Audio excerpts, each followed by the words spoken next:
Yes, mwana sawa sawa digital. Wakati Marekani ikigonga vichwa vya habari duniani kutokana na ushuru mpya ambao uliweza kuwekwa na Rais Donald Trump, ikiwemo ushuru mkubwa wa 104% kwa bidhaa kutoka nchini China.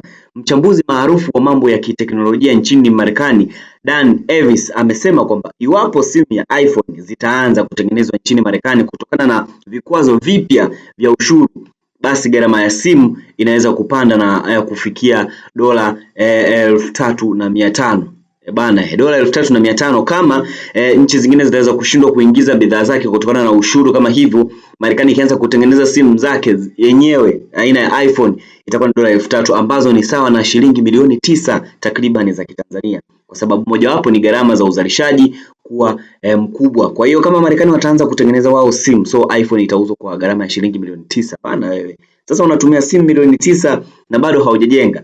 Tuendelee. Kwenye mahojiano na kituo cha televisheni cha CNN, Elvis amesema kwamba iPhone zikitengenezwa nchini Marekani zinaweza kugharimu zaidi ya mara 3 ya bei yake ya sasa, ambayo inaanzia karibu dola 1,000 za Kimarekani, ambazo ni zaidi ya shilingi milioni 2.6. Tunajua sasa hivi iPhone milioni 2, milioni 3, milioni 4 unapata tu iPhone nzuri kabisa. So Marekani yenyewe ikianza kutengeneza za kwake yenyewe itauza shilingi milioni 9.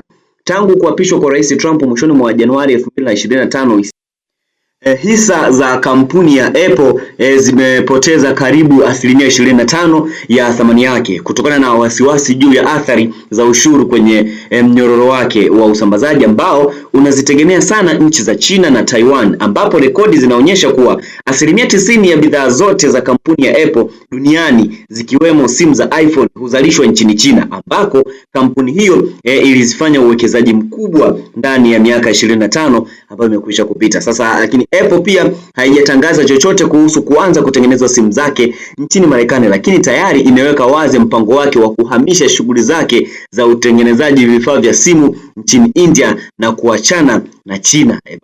Mbona itakuwa ni noma sana. So watahamia wapi? Wakienda Marekani basi tu jamani tuanze kupoteana. Kununua simu milioni 9 sio mchezo. Kwa mujibu wa DW, wiki iliyopita Marekani iliweka ushuru wa forodha wa 10% kwa bidhaa kutoka karibu dunia nzima, na ushuru mwingine wa juu zaidi kwa nchi kama vile China na Vietnam, ambako viwanda vya China vimekuwa vikihamisha shughuli za uzalishaji huko, ambapo ushuru huu umeweza kufanya China kuahidi kulipa kisasi kwa Marekani. Stories zinakuwa ni nyingi, mambo yanakuwa ni mengi, vitu vinazidi kubana. Watu tumiliki iPhone za milioni 9, unafikiri itakuwa nyepesi? Endelea kutufuatia sisi kama Sawa Sawa Digital, kwa sababu update zote tutakuwa tunakupatia kwa muda na wakati ambao unastahili. Habari kiganjani mwako tunakujia muda wote kwenye simu yako. Ukiklik tu hapo YouTube ukiandika Sawa Sawa Digital unatupata moja kwa moja, na taarifa hizi unaenjoy mwenyewe kabisa. Zeldari kabisa, that's my name. Endelea kusubscribe channel yetu ili kuweza kupata taarifa zote hapo hapo kiganjani mwako.